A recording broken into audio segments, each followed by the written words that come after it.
ملګرو دغه ټیم کې د استادانو پروټیسټ دی اسمبلی چوک کې موږ سره زموږ د کلي ډېر نامي ګامي شخصیت اکرم الله صاحب ولاړ دی هغوی نه به دې حوالې سره تپوس کوو استاد جي تاسو په څه وجه روډ ته راوتلي اعوذ بالله من الشیطان الرجیم بسم الله الرحمن الرحیم د ټولو نه لومړی خو موږ ستاسو د چینل ستاسو د ټي وي ډېره شکریا ادا کوو ایاد خان صاحب او زمونږ دا احتجاج چې کوم دی نن په 22 جنوري باندې د صوبې په سطح دی دا احتجاج دا حکومت چې کومه د مرکزي حکومت او صوبایي حکومت چې کومه زمونږ په پنشن باندې کټ لګولې دی په هغه سلسله کې دی دا احتجاج د دې نه مخکې موږ په ټولو ضلعو کې په پریس کلب مخامخ کړی وو نن دا زمونږ د صوبې په سطح دی په ټول پاکستان کې دی په صوبه پنجاب کې هم دی په صوبه خیبر پختونخوا کې هم دی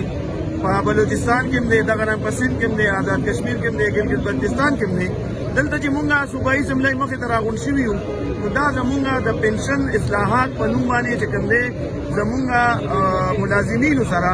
لکه ظلم کېږي زیاتې کېږي نو دا په هغه باره کې دی او زمونږ د صوبې 40 تنظیمونه یعنې 40 ډپارټمنټ مشران قائدین او ټول د هغې ملازمین نن طالبان هړتال دی هغه سلسله کې مونږ دلته صوبایي اسمبلی مخې ته رالي وو او زمونږ دا احتجاج دی د دې نه مخکې صوبایي وزیر خزانه مزمل اسلم صاحب چې کوم دی زمونږ ملازمینو سره وعده کړې وه چې زه به په راروان بجټ کې که چېرې وفاق دا د 2011 او 2015 کم الاونس اډهاک ریلیف چې مونږ نه کټ شوی دا به زه ته ورته لګوم بجای د دې چې هغه مونږ ته هغه ولګوي هغوی مونږ باندې مزید چې کوم دی لکه نور پنشن کټ لګوي نو زمونږ مشران اوس چې کوم دی لکه په دې وخت کې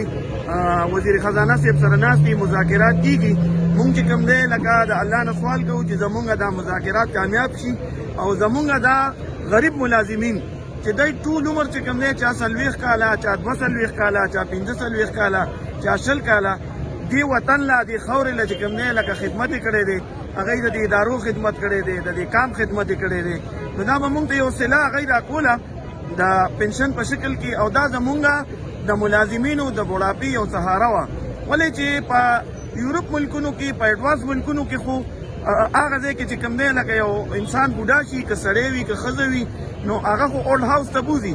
زمونږ خو دا پسمانده ملک دی دلته خو اولډ هاوس هم نشته اکرم الله صاحب که ستاسو مذاکرات کامیاب نه شوه آینده دپاره به ستاسو څه لایحې عملي زمونږ مذاکرات د الله کامیاب کي او د قائدینو د وینا مطابق که مذاکرات کامیاب نه شو نو دا درنه به زمونږ مزید چې کوم دی لکه 10 ورځې وي 15 ورځې وي 6 ورځې وي هر څونه چې وي دا به جاري وي او دې ځای کې به چې کوم دی لکه پړاو به دا روډ به بند شي مهرباني